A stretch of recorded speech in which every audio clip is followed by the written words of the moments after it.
कृष्ण।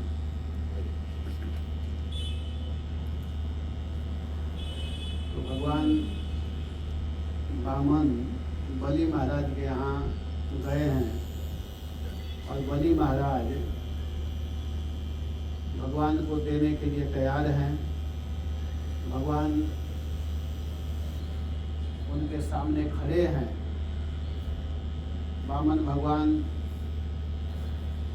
बिल्कुल खड़े हैं। बलि महाराज कहते हैं कि आप मांगिए, क्या चाहिए, आप कुछ लेने के लिए आए हैं। तो भगवान कहे कि हाँ, लेने के लिए आया हूँ। अगर वास्तव में तुम मुझे देना चाहते हो तो मुझे 3 पग भूमि दे दो मेरे पैर से। तो इसको देख करके बलि महाराज कहते हैं कि 1 नंबर का मूर्ख हो तुम। इसको कह रहे हैं भगवान को, तुमको पता है मैं कौन हूँ? भगवान कहे कि आप राजा हैं, तो यही तुम नहीं समझ रहे हो मैं कौन हूँ। आज मुझे तुम खुश कर लिए हो। मैं सारी जितने संसार है सबका एकमात्र मालिक मैं हूँ। माँ वचो भी समाराध्य लोका नाम एक ईश्वर। सारे लोगों का मैं मालिक हूँ और मैं तुम पर प्रसन्न हूँ और तुम मुझसे केवल 3 पग भूमि मांग रहे हो। बोलने में तो बूढ़े जैसे बोल रहे हो, लेकिन हो 1 नंबर के बोल। भगवान मन ही मन मुस्कुरा रहे हैं और कह रहे हैं कि पता चल जाएगा कि तुम मालिक हो कि मैं मालिक हूँ। बहुत बड़ा मालिक बन रहे हो ना, पता चलेगा, समझ में आ जाएगा कि मालिक कौन है। भगवान कहते हैं ठीक है, आप एक राजा हैं। राजा को इसी तरह उदार होना चाहिए जैसे आप हैं। आप देने वाले हैं, राजा हैं, तो राजा को उदारता पूर्वक देना चाहिए। लेकिन हे महाराज, मैं एक ब्राह्मण हूँ और ब्राह्मण को संतोषी होना चाहिए, लालची नहीं होना चाहिए, लोभी नहीं होना चाहिए। जितना जरूरत है उतना ही ना मैं लूंगा, ज्यादा लेकर के क्या करूंगा। भगवान वामन बोल रहे हैं, कहे कि हमको जितना आवश्यकता है उतना ही धन लूंगा ना। आप भले दे सकते हैं। मान लीजिए कोई सूरत का बिजनेसमैन आया और कहे कि आप हमारे फैक्ट्री का सारा कपड़ा लेकर के जाइए, मैं देना चाहता हूँ। वो देना चाहता है, लेकिन हमको केवल एक धोती की जरूरत है, तो हम उसके कंपनी के पूरे कपड़ा लेकर के क्यों ले जाएंगे? क्या जरूरत है हमको दुकान थोड़ी चलाना है। लोभ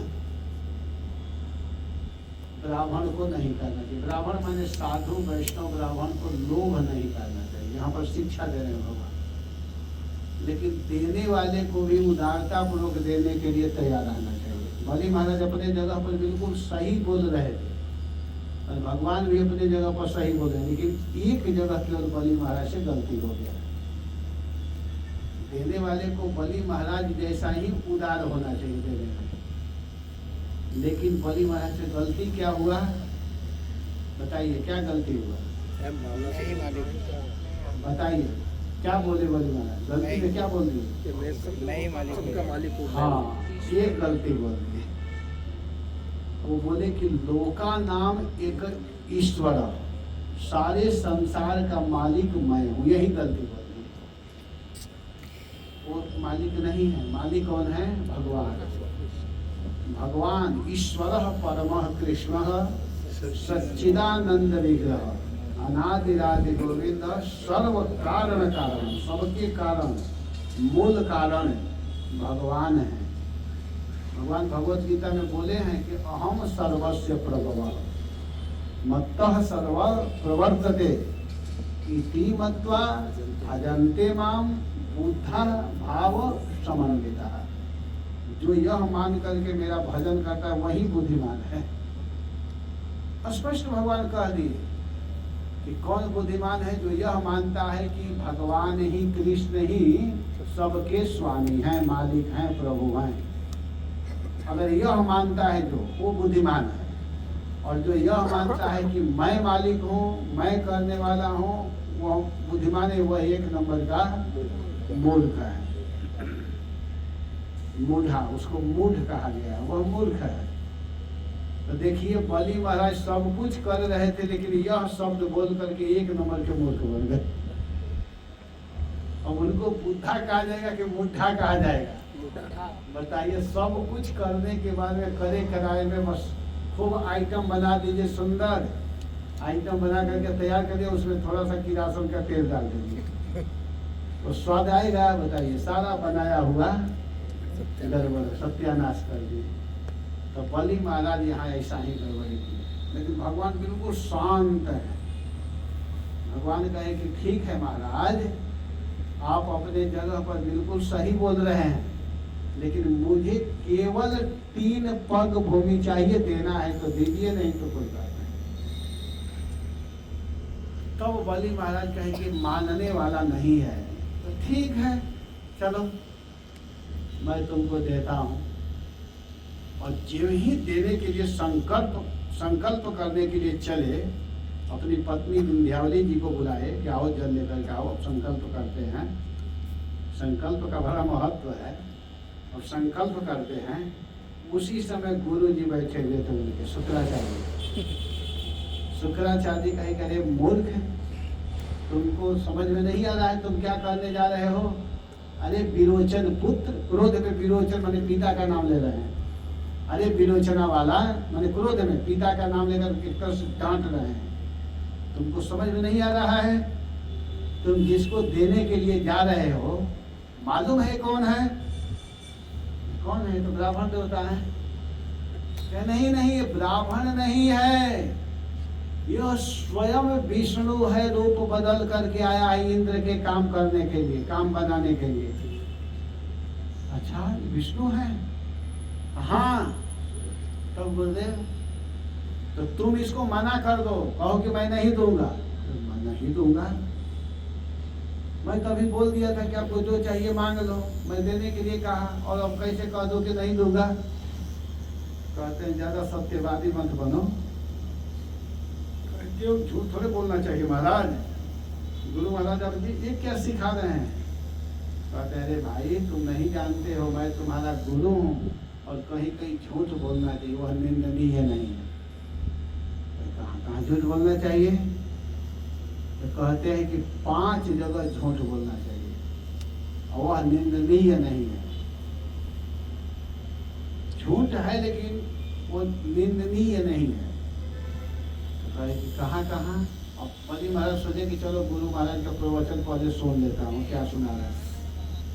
तो सुनाते हुए कहते हैं, पहला कहते हैं कि पहले तो अपने पत्नी से झूठ बोलना चाहिए। स्त्रीषु नर्म विवाहे च वृत्यर्थे प्राण संकटे गो ब्राह्मण हिंसायाम ना स्यात् जुगुप्सितम्। कहते हैं कि अपने पत्नी से झूठ बोला जा सकता है, वो निंदनीय नहीं है। अगर सच बोलेंगे तो सब गड़बड़ हो जाएगा। कहेंगे तो गड़बड़ आप शिक्षा दे रहे हैं। कहे नहीं नहीं, झूठ बोलने का तरीका मैं बता रहा हूँ। स्त्री से झूठ बोलने का मतलब यह है कि अगर स्त्री कुछ आपसे मांग रही है, अगर सब कुछ उसके इच्छा अनुसार करेंगे तो आपका सारा धन समाप्त करवा देंगे। इसलिए अगर कुछ मांग रही है, आप मार्केट में जा रहे हैं कुछ लाने के लिए, उसकी ज़रूरत है, ज़रूरत क्या, घर में रहता है फिर भी इस तरह मांगने की आदत होती है, तो आप हमारे लिए एक वस्तु ला दीजिए। तो उस समय कह देना चाहिए कि हाँ हाँ मैं लाऊंगा। पैसा भी दिखा देना चाहिए कि देखो देखो मेरे पॉकेट में पैसा, मैं जरूर लेकर आऊँगा।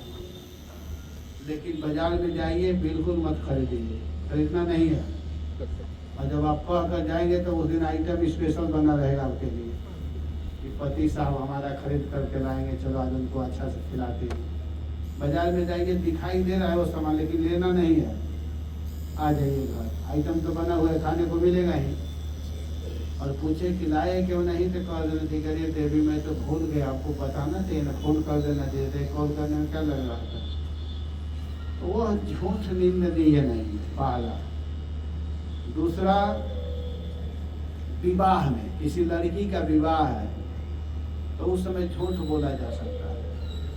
अगर लड़की मैट्रिक फेल की है लेकिन विवाह के समय कहा जा सकता है कि फर्स्ट डिवीजन से पास है, तो विवाह होने के बाद देखा जाएगा जो होगा सो होगा, उसका विवाह से करा दिया जाए।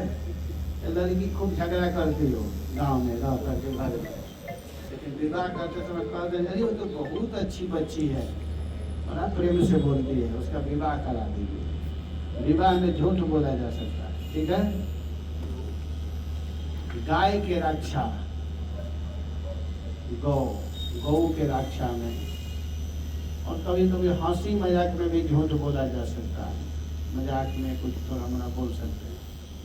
और पांचवा है प्रीत्यर्थे, प्रीति, बिजनेस व्यापार, अगर व्यापार किए हैं दुकानदारी किए हैं तो थोड़ा मोड़ा झूठ नहीं बोलेंगे तो काम थोड़े चलेगा, सही बोलेंगे तो थोड़े पैसा मिलने वाला है, तो कुछ झूठ बोला जा सकता है। तो इस बात को सुन करके बली महाराज कहे कि गुरु महाराज आपका प्रवचन सांसारिक दृष्टि से तो बहुत अच्छा है, लेकिन अध्यात्म दृष्टि से अच्छा नहीं है। आप झूठ बोलने के लिए कह रहे हैं, लेकिन किसके लिए कह रहे हैं? भगवान के लिए। आप ही बोल रहे हैं कि यह भगवान है, तो जब यह भगवान है तो मैं नहीं भी दूंगा तो ये ले लेंगे। अब कह रहे थे ना कि भगवान हैं, फेस बदल करके आए हैं, तो अगर मैं नहीं दूंगा तो क्या आप सोच रहे हैं कि नहीं ले लेंगे? तो मैं क्यों न भगवान को दूं, मैं भगवान को अवश्य ही दूंगा। गुरु महाराज कहते हैं कि तू मेरा बात नहीं मानेगा, मैं तुम्हारा गुरु हूँ। आप लोग अब यहाँ ध्यान दीजिएगा, बड़ा सुंदर बात आ रहा है। शुक्राचार्य जी क्या कह रहे हैं कि मैं तुम्हारा, क्या बोल रहे हैं? मैं तुम्हारा गुरु हूँ। बली महाराज कहते हैं गुरु हैं? हाँ, तुम मेरा बात नहीं मानोगे? तो बली महाराज बहुत जोर से हंसे और हंसते हुए कि आप गुरु हैं मेरा? हाँ। तो कहते हैं ऐसे गुरु की हमको आवश्यकता नहीं है, आप जैसे गुरु हमको नहीं चाहिए। मतलब कितना सुनने में लग रहा है कि क्या बली महाराज बोल रहे हैं। बली महाराज बिल्कुल सही बोल रहे हैं। गुरु वो नहीं है जो भगवान को देने से, भगवान की भक्ति करने से माना करे। वो गुरु कहाँ रहा? वह पिता नहीं, जैसे घमंड में लोग पिता लोग कहते हैं मैं तुम्हारा बाप हूँ, तू मेरा बात नहीं मानेगा, भजन करेगा। जो भजन करने से माना करे वो बाप कहाँ है? अगर कोई माँ कहे कि तुम भजन मत करो तो माँ कहाँ है? पति पत्नी को कहे कि तुम भजन मत करो तो पति कहाँ है?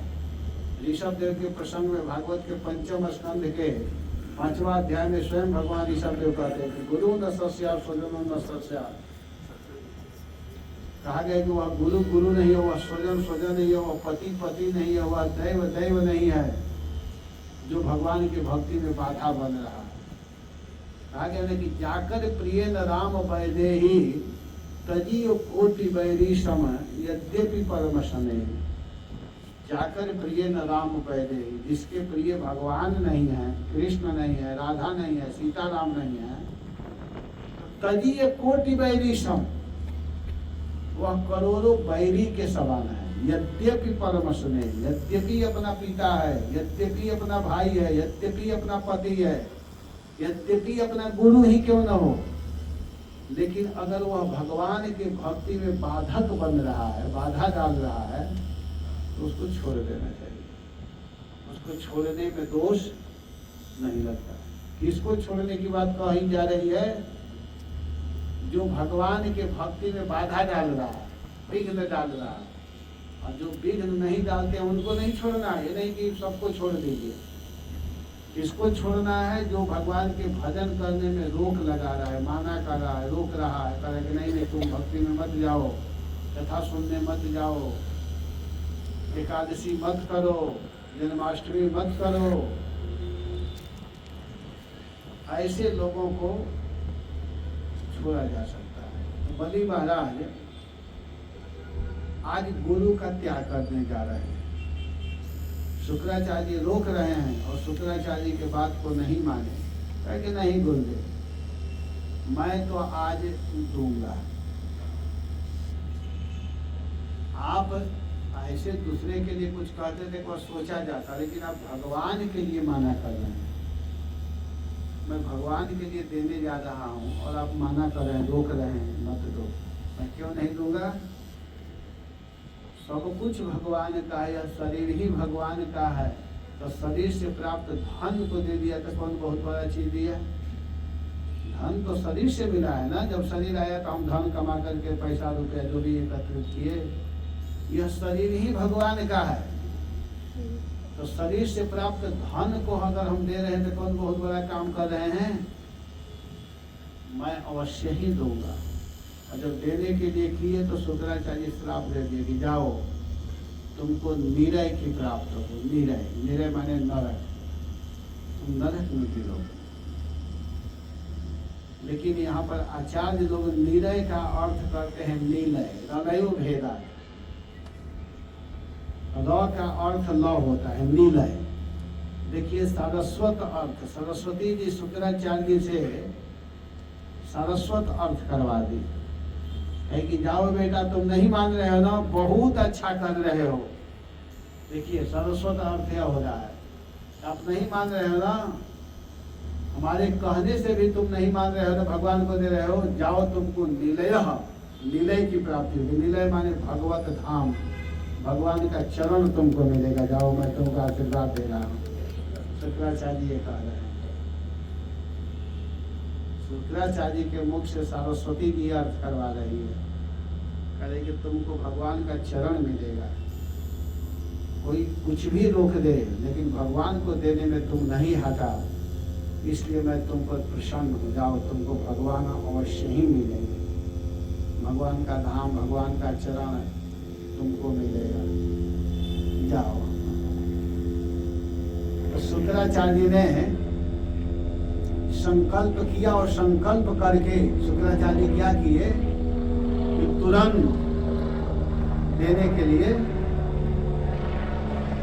बलि महाराज संकल्प किए। शुक्राचार्य माना करें और बलि महाराज देने के लिए एकदम तैयार हो। उस समय फिर न्यावली जी जल दी और तुरंत जब ही संकल्प किए तो देखते देखते भगवान जो बामन छोटे थे वह त्रिविक्रम रूप धारण कर दिए, विशाल रूप। और एक पैर में ही सारे पृथ्वी को भगवान नाप लिए। पहला पैर में ही सारा पृथ्वी, जितना पृथ्वी है सबको नाप लिए। दूसरे पैर इतने तेज गति से बढ़ने लगा कि स्वर्ग लोकों को नापते हुए ऊपर आगे इतना तेजी से बढ़ रहा है कि जो ब्रह्मांड का जो परत है, विरजा नदी जो ऊपर का जो है, इतनी तेजी से जा रहा है कि एकदम सीधा वह परत ही फट गया और कारण समुद्र का जल एकदम सीधा गिरने लगा, भगवान के चरण से होकर के गिरने लगा। और जब गिर रहा है एकदम, आज तक उसका मरम्मत नहीं हो पाया है। अब वह जल जब गिर रहा है तो ब्रह्मा जी जो है, ब्रह्मा जी अपने कमंडल में उसको धारण, उस जल को भगवान के चरण से निकला हुआ जल ब्रह्मा जी के कमंडल में, कमंडल, और उस ब्रह्मा जी के कमंडल से जो जल आया वही गंगा जी इस पृथ्वी पर आई हुई है। वो भी गंगा 3 भाग में विभाजित हुई है, पंचमस्कंद में सब कथा है। तो इसके बाद में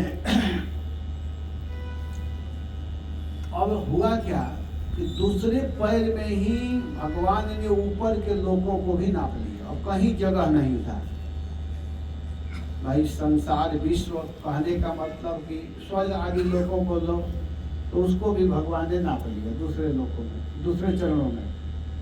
अब तीसरा चरण के लिए कहीं जगह नहीं है। तो भगवान कह करे झूठा बलि, तुम कहा था कि मैं जमीन दूंगा, लोका नाम एक ईश्वरम, मैं ईश्वर हूँ, तो बताओ मैं तीसरा पैर कहाँ रखूं? बताओ तीसरा पैर के लिए जगह बताओ, मैं कहाँ रखूं? तीसरा पैर मेरा कहाँ रहेगा?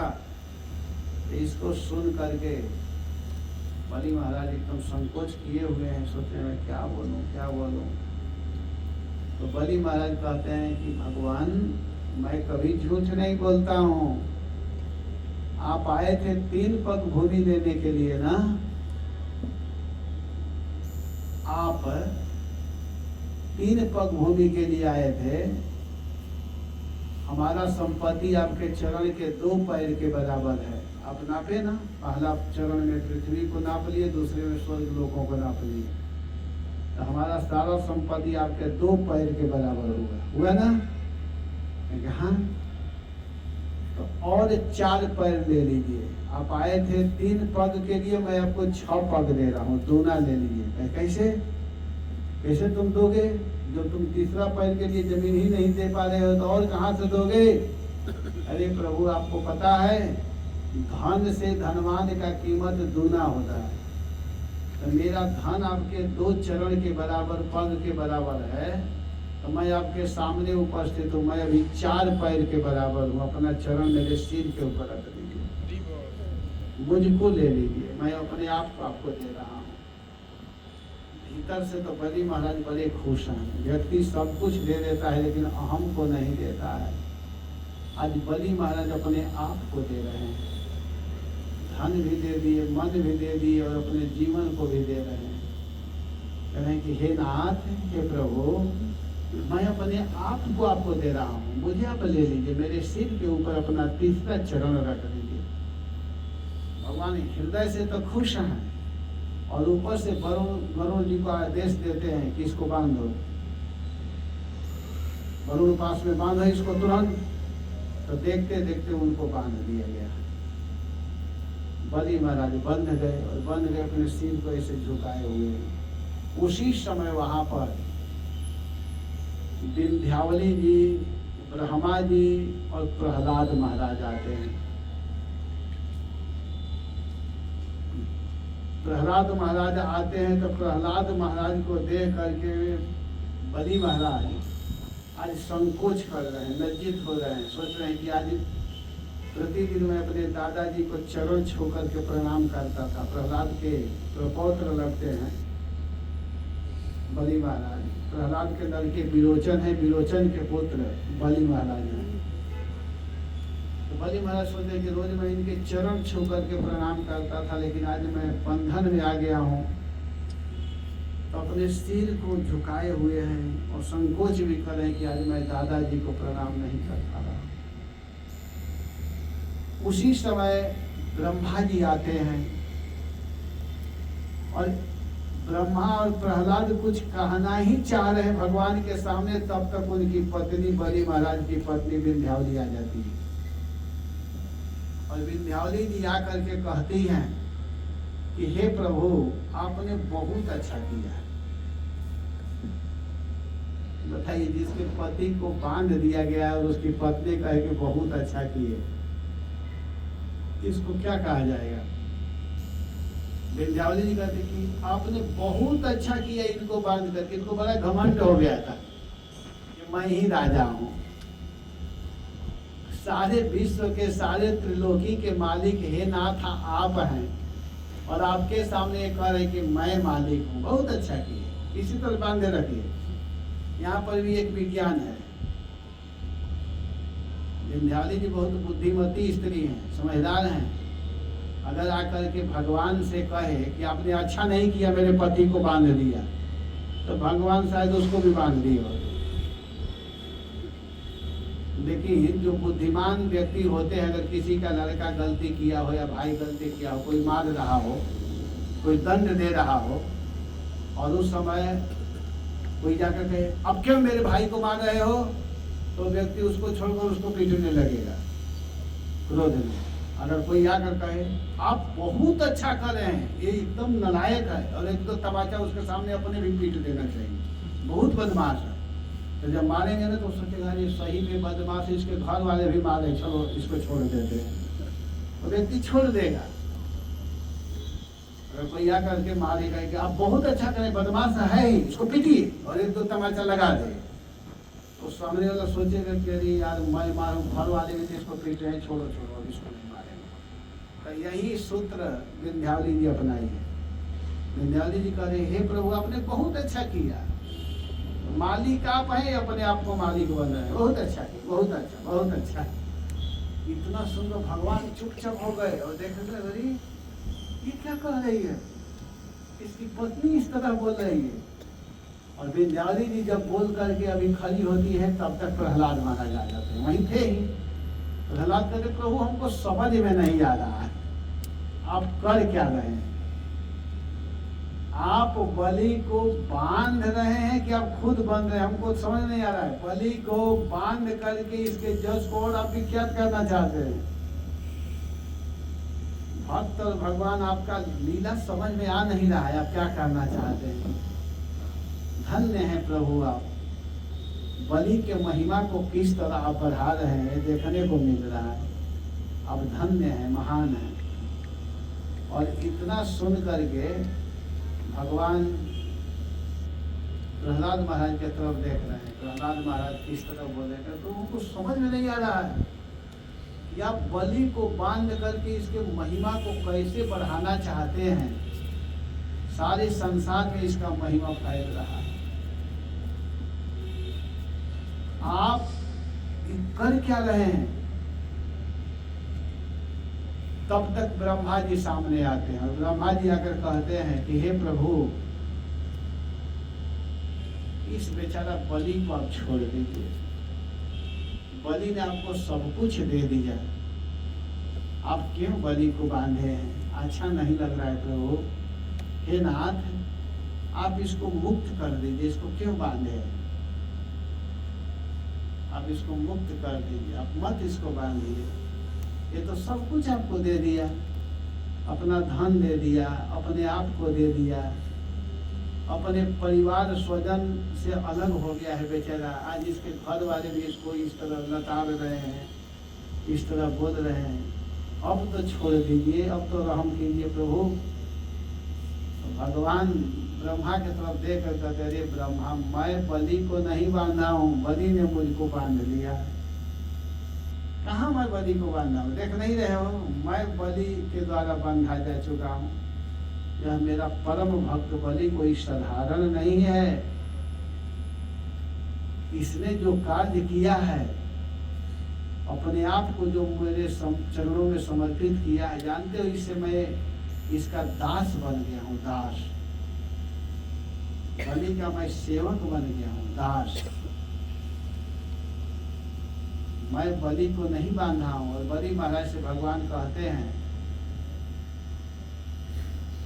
कि हे बलि, तुम सूतल लोक में जाओ। बलि महाराज कहते, प्रभु मैं कैसे वहां रहूंगा। चिंता मत करो, जब भी तुम निकलोगे आओगे जाओगे, मैं वहां द्वारपाल की तरह मैं खड़ा रहूंगा, सदैव मेरा तुम दर्शन करोगे, मैं भी वहां रहूंगा। देखिए कितना बड़ा चीज भगवान दे रहा है बलि महाराज को। और कहते हैं चिंता मत करो, इस मनवंतर के बाद तुम इंद्र पद पर आसीन होगे, तुम ही इंद्र बनोगे। इस समय माता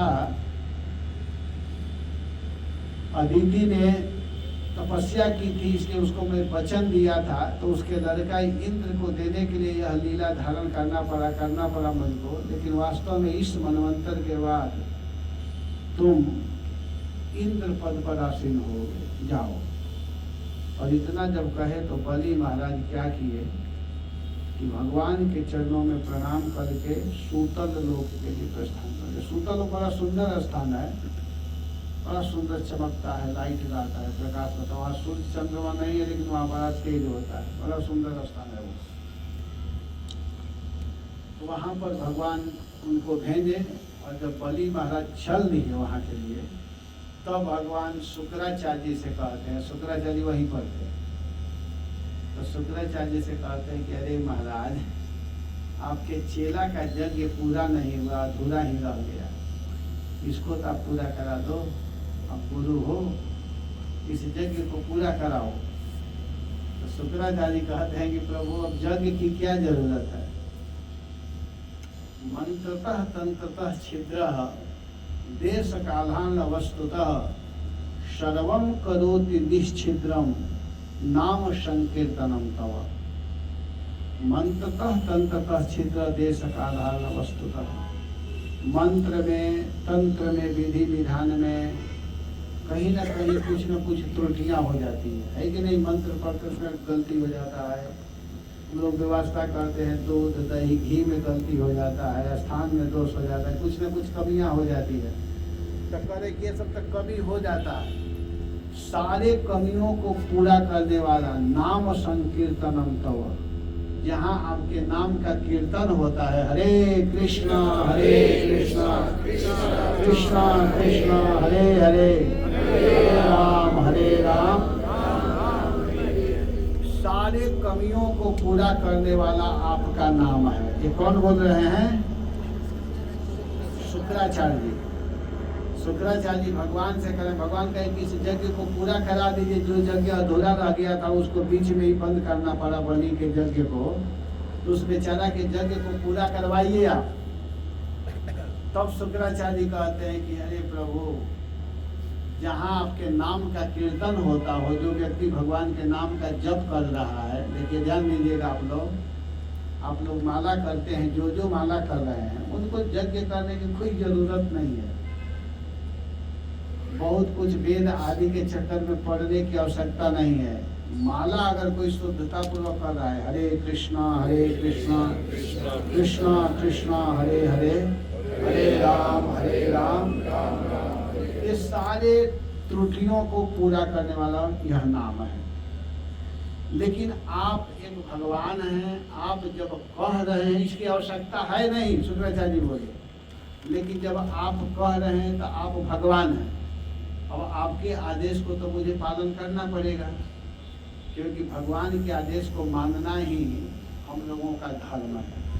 शुक्राचार्य जी कहते हैं, शंकर जी कहे हैं, शंकर जी जब विवाह करना नहीं चाह रहे थे तो भगवान राम जी आकर कहे कि तुम विवाह कर दो। जब सती जल गई थी तो शंकर जी विवाह के मूड में नहीं थे, तो भगवान स्वयं आकर के शंकर जी से कहे कि विवाह करो।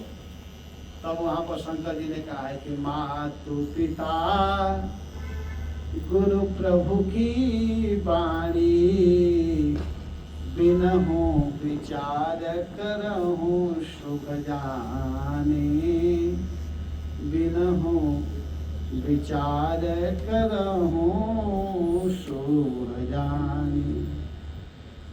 हे प्रभु, आप जब कह रहे हैं तो अवश्य ही मैं आपके आदेश का पालन करूंगा। शंकर जी ने उस समय तैयार हो गए विवाह करने के लिए। और यहाँ शुक्राचार्य जी कह रहे हैं कि ऐसे जरूरत नहीं है यज्ञ की, लेकिन आप जब कह रहे हैं तो आपके आदेश का पालन करना एक भक्त का कर्तव्य होता है, धर्म होता है, तो मैं अवश्य ही पालन करूंगा। तो फिर शुक्राचार्य जी ने यज्ञ कराए और भगवान बलि महाराज को सूतल लोक के लिए भेज दिए। तो यहाँ पर बड़ा सुंदर यहाँ पर सिद्धांत है। इस सिद्धांत को हम लोगों को समझना है। यहाँ पर देखिए, अनुकूल परिस्थिति में तो सभी आत्मसमर्पण करने वाले भक्त बन जाते हैं। जब अनुकूल स्थिति आती है, यहाँ अब बहुत अंतिम प्रवचन चल रहा है, ध्यान दीजिएगा, तो उस समय तो सब लोग आत्मसमर्पण करने के लिए तैयार हो जाते हैं, परंतु विपरीत परिस्थिति में धैर्य से च्युत न होकर के प्रसन्नता पूर्वक जो अपने आराध्य के चरणों में अपना सर्वस्व समर्पण कर देते हैं, उसी को आत्मनिवेदन कहा जाता है। मान लीजिए हम भजन करें और हमारे घर में संकट आए, घर में किसी की मृत्यु हो जाए, बिजनेस व्यापार में घाटा लग जाए, और उस स्थिति में भी हम मंगला आरती नहीं छोड़ रहे हैं, हम जप नहीं छोड़ रहे हैं, तब समझिए कि आप अपने आप को भगवान को समर्पण किए हैं। समझ आ रही है कथा? इस प्रसंग को अब अंतिम प्रवचन है, समझिएगा। जब सब चकचक है तब भगवान का भजन करिए, वो महत्वपूर्ण नहीं है। घर में घटना हो गई, माला कर रहे हैं, मंगला आरती कर रहे हैं, घर में मृत्यु हो गया और बहुत प्रिय व्यक्ति की मृत्यु हो गई, जो अभी मरने नहीं है उसकी मृत्यु हो गई। कमा रहे हैं, सारा बिजनेस में घाटा चल रहा है और रोज माला कर रहे हैं। उस समय भी झोली माला को फेंकना नहीं है, 16 माला करना है, मंगला आरती करना है। तब समझिए कि आप आत्मसमर्पण किए हुए, उसको आत्मसमर्पण कहते हैं। बलि महाराज गुस्सा कर सकते थे कि तुम आया था छोटा छोटा पैर लेकर के और इतना पैर बड़ा क्यों बढ़ा दिया। बलि महाराज एक बार भी नहीं बोले, हंस रहे हैं। चीटिंग की बात नहीं कहे, क्योंकि भगवान चीटिंग किए ही नहीं है। भगवान चीटिंग नहीं किए हैं, हम लोग भगवान के साथ चीटिंग करते रहते हैं। हम लोग इतने अपने बात से मुकरते रहते हैं कि जब गर्भ में थे तो भगवान से बोले थे कि हम भजन करेंगे। का कैला मानुष तनवा पाके भजन ना कर। मानुष तन पा करके क्या किए, भजन नहीं किए। माता के गर्भ में जब रहते हैं तो हरि से विनती करते हैं कि हम भजन करेंगे, और इस संसार में आते ही भूल जाते हैं। तो हम लोग चीटिंग किए हैं, भगवान को वचन दे करके सभी लोग आए हैं कि हम भजन करेंगे। जितने लोग यहाँ बैठे हुए हैं सब लोग बोल करके आए हैं कि हम केवल भजन करेंगे प्रभु, लेकिन यहाँ आते ही भूल गए।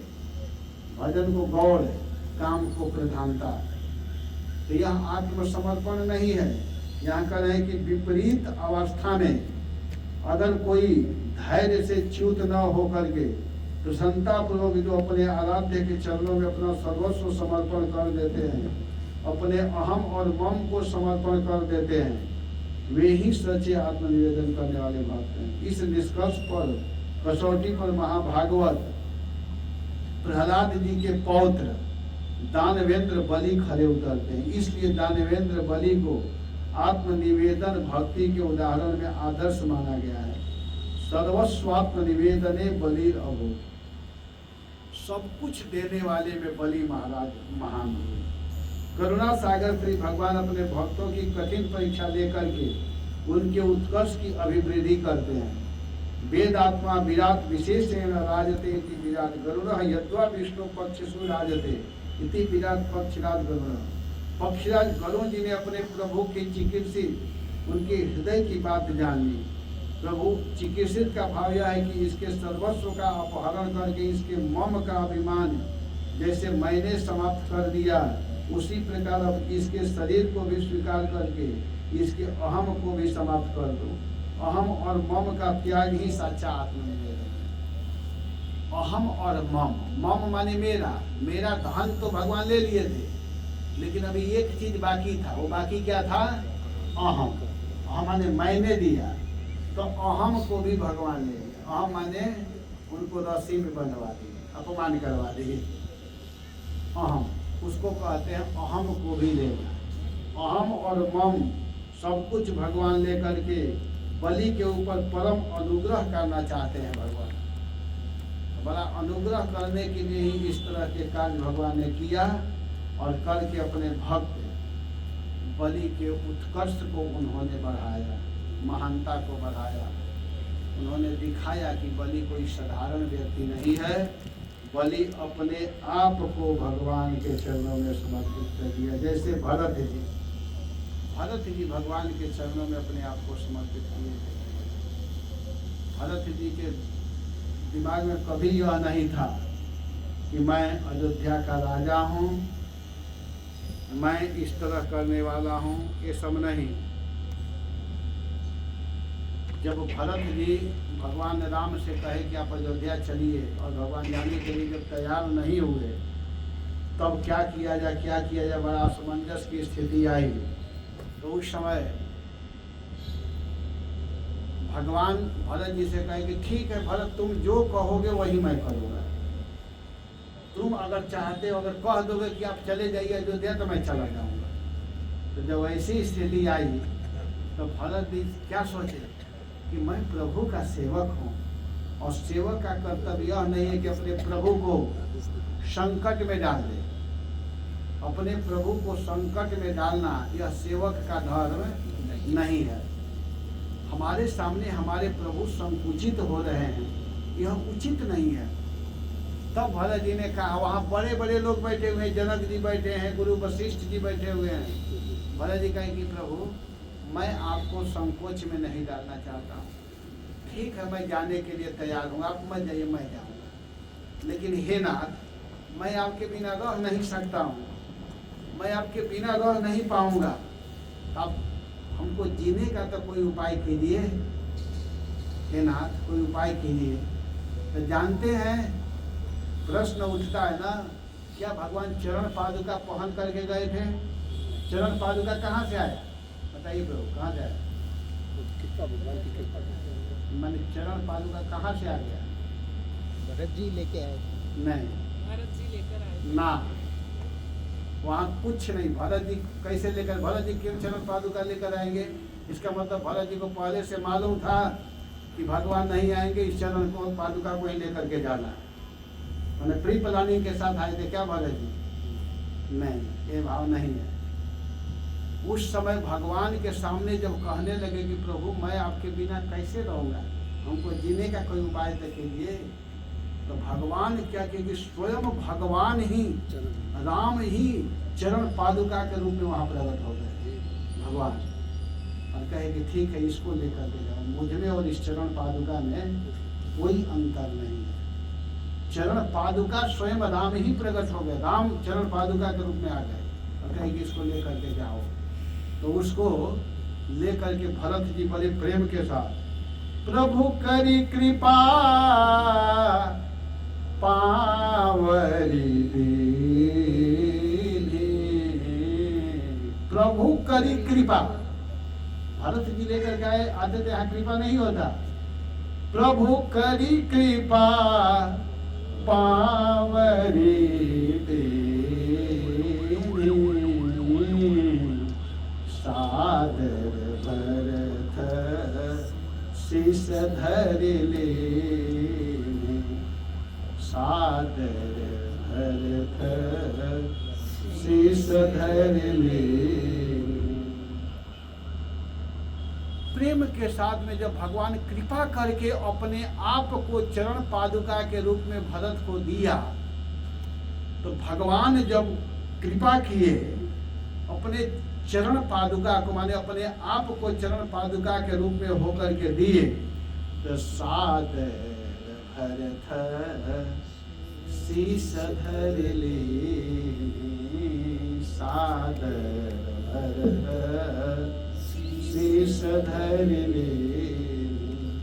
जैसे भगवान कृष्ण ने उद्धव को भागवत दिया, कहा कि तुम चिंता मत करो, मैं भागवत के रूप में हूँ, इस भागवत को ग्रहण करो, भागवत में और मुझ में कोई अंतर नहीं है।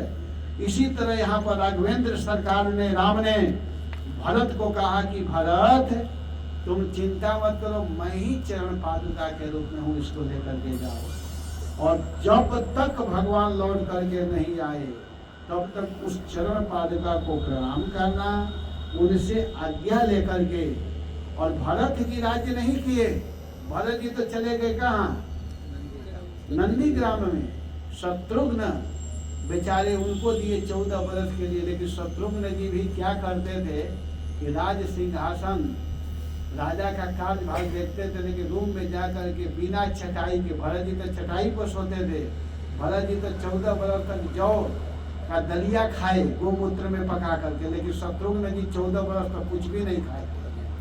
रूम में जब जाते थे तो बिल्कुल जमीन पर धड़ाम से गिर जाते थे, हा राम हा राम, हा भरत हा भरत, हा सीते, इस प्रकार कर करके रोते थे।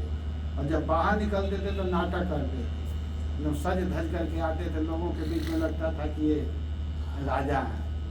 लेकिन शत्रुघ्न जी, अजब अजब कथा है राम कथा में, बड़ा महत्वपूर्ण कथा है। तो ये सब बात, तो जैसे भरत जी ने अपने आप को भगवान को समर्पण कर दिया, प्रभु को समर्पण कर दिया, और वैसे ही यहाँ पर बलि महाराज जो हैं अपने आप को भगवान को दे दिए, अपने सुख दुख के फेरे में नहीं पड़े रहे। तो यहाँ पर हम लोगों को यही शिक्षा लेनी है कि हे नाथ, हे प्रभु, किसी भी अवस्था में हमारे भीतर अहम और मम न रहे। अहम और मम जो है ना, वह व्यक्ति को नीचे की ओर गिरा देता है। हम लोगों को प्रतिदिन यही प्रार्थना करनी चाहिए, प्रार्थना करनी चाहिए कि हे प्रभु, आप मेरे अहम और मम को समाप्त कर दीजिए। और अहम मम कब समाप्त होगा?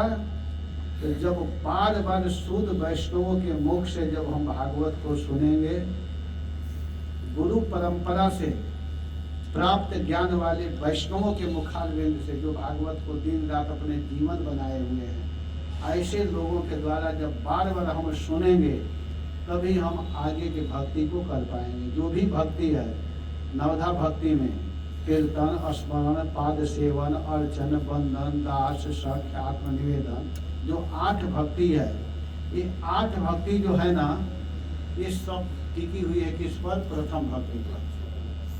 और प्रथम भक्ति को हम लोग छोड़ देते हैं, सुनना नहीं चाहते हैं, केवल हम बोलना चाहते हैं। देखिए, बोलने के लिए भगवान ने एक मुख दिया है और सुनने के लिए भगवान क्या दिया है? 2 कान दिया है। इसका मतलब सुनना ज्यादा महत्वपूर्ण चीज है। नहीं तो भगवान क्या करते, सुनने का महत्व नहीं होता, बोलने का महत्व होता तो भगवान 2 मुख दे दिए होते ना। लेकिन भगवान क्या दिए हैं? कान दिए हैं। कान 2 क्यों दिए? कि सुनो, ज्यादा सुनना चाहिए, बोलना नहीं चाहिए। जब मौका मिले, जब अवसर मिले, शंकर जी वैष्णवों में श्रेष्ठ है। भागवत में कहा गया है कि निम्नगा नाम यथा गंगा, देवा नाम अच्युतो यथा, वैष्णवा नाम यथा शंभु, पुराणा नाम इदम महत्। वैष्णवों में सर्वश्रेष्ठ शंकर जी हैं, वर्णन है। लेकिन वो शंकर जी जब मीटिंग चल रहा था, पृथ्वी दुखी होकर के ब्रह्मा जी के शरण में गई और वे लोग सब लोग क्षीर समुद्र के तट पर पहुंचे हैं। वहाँ पर मीटिंग हो रहा है, क्या किया जाए, कैसे प्रभु को प्रकट किया जाए। कोई कुछ बोल रहा है, कोई कुछ बोल रहा है, और शंकर जी चुपचाप बैठे हुए, कुछ बोल ही नहीं रहे। यहाँ पर एक शिक्षा है, शंकर जी को सबसे ज्यादा ज्ञान है, मालूम है, लेकिन वो बोल नहीं रहे थे, बिल्कुल चुप है। और जिसको नहीं ज्ञान है वो खूब बोल रहा था, तो बोल रहा था। इसके बाद हुआ क्या कि ब्रह्मा जी बड़ा टेंशन में है। ब्रह्मा जी सब लोगों की तरफ देखे, लेकिन सही कोई बता नहीं पा रहा था। तब ब्रह्मा जी शंकर जी से कहते कि आप क्यों नहीं बोल रहे हैं? शंकर जी आप कुछ बताइए, क्या किया जाए? तब शंकर जी वहां पर कहते हैं, ताई सभा गिरिजा मैं रहूं, अवसर पाई बचन एक कहूं। इस कथा को भोले बाबा पार्वती को सुना रहे हैं। हम कहते हैं कि ताई सभा गिरिजा मैं रहूं, अवसर पाई बचन एक कहूं। जब अवसर मिला, मुझे मौका मिला, तब मैं बोलना चालू किया। तो क्या बोला? हरि व्यापक सर्वत्र समाना, हरि व्यापक सर्वत्र समाना, प्रेम से प्रकट होई मैं जाना, प्रेम से प्रकट होई मैं जाना। हरि व्यापक हैं, सर्वत्र हैं, समान रूप से हैं, लेकिन उनको प्रकट करने के लिए प्रेम की आवश्यकता है। अगर भक्ति करोगे, नाम जपोगे, तो भगवान प्रकट हो जाएंगे। तो नाम जपने की जरूरत है। जब शंकर जी को मौका मिला तब बोले। तो यहाँ देखिए, मैं इस बात को क्यों कहना चाहा कि हम लोगों को बोलने से ज्यादा क्या करना है? सुनना है। लेकिन सुनना किससे है ये भी ध्यान देना है, सबसे नहीं सुनना है। जो भागवत का अध्ययन नहीं किया है, जो भागवत को नहीं पढ़ा है, जो इसको नहीं समझ रहा है, ऐसे लोगों से सुनने पर अधूरा ज्ञान हो जाएगा। प्रमाणिक स्रोत से इसको सुनना है, प्रमाणिक आचार्य के टीका को पढ़ना है, प्रमाणिक आचार्य जो लिखे उसी को बोलना है, जो बोले हैं कहे हैं, तब हमारा ज्ञान परफेक्ट होगा। और जब श्रवण करेंगे, बार बार सुनेंगे, तब क्या होगा कि भगवान हमारे सामने दिखाई देने लगेंगे, भगवान ज्ञान देने लगेंगे। तो अपने आप को भगवान के चरणों में समर्पित कर देना है। ये सब हम लोगों को ध्यान देना है। इस कथा को सुन करके यही शिक्षा ग्रहण करना है बलि महाराज के शिक्षा में, कि बलि महाराज ने अपने आप को आत्मनिवेदना माने अपने आप को, अपने धन को, अपनी बुद्धि को, अपने शरीर को, सब कुछ भगवान को दे दिए। और मैं पहला दिन बताया था कि देने का मतलब यह हुआ कि अब क्या करना है वो भगवान जाने। अब हमारा ज्यादा दिमाग अपना नहीं लगाना है, बस भगवान जो कहे हैं उसी के अनुसार हम लोगों को चलना है, उसी के अनुसार करना है। हम लोग प्रश्न करते, अरे हम ये नहीं करेंगे तो सृष्टि कैसे होगा, बच्चा को कौन देखेगा, क्या आपका भगवान आकर के देखेंगे? तो भगवान नहीं देखेंगे तो तुम देखोगे। भगवान ही तो देखते हैं। छोटा सा चीज गड़बड़ हो जाता है तो हम लोग में पावर नहीं भी कुछ करे। अभी बिजली चली गई थी ना, क्यों नहीं लाइट को ला दी? बताइए, जब हम लोग में पावर है तो करना नहीं। अरे चिंता मत करो, बैठे रहो आप लोग, अभी मैं लाइट मंगाता हूँ, आ जा। आ गया होता लाइट। नहीं कर पाए हम लोग, नहीं कर पाए। छोटा सा चीज हम लोग नहीं कर पाए। पानी खत्म हो जाता है, सूख जाता है, तो पानी हम लोग नहीं ला पाते हैं और बनते हैं कि हम बहुत बड़े व्यक्ति, हम लोग कुछ नहीं है। सच पूछिए तो, और भगवान को हंसी आती है कि देखो ये लोग कुछ नहीं है, लेकिन घमंड कितना करके बैठे हुए। इसको मानने में क्या दिक्कत है? बिना मतलब के घमंड करने की जरूरत क्या है? जब हम कुछ है ही नहीं तो उसको सहज स्वीकार कर लेना चाहिए ना कि प्रभु आप ही सब कुछ हैं, हम तो आपके सेवक हैं, आप जैसे चाह रहे हैं वैसे हम करेंगे। और सबसे अच्छा चीज यह है कि भगवान के चरणों में अपने आप को दे करके भक्ति को काटा। भक्ति क्या है? इस कलयुग के लिए सबसे बड़ी भक्ति, सबसे बड़ा चीज है, सबसे शुद्ध अगर कोई चीज है इस कलयुग में, जिसमें कोई मिलावट नहीं है।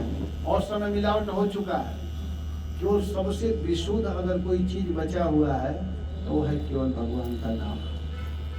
इसीलिए भक्त लोग आते हैं कि अमृत है हरि नाम जगत में। इस जगत में अमृत क्या है? हरि नाम।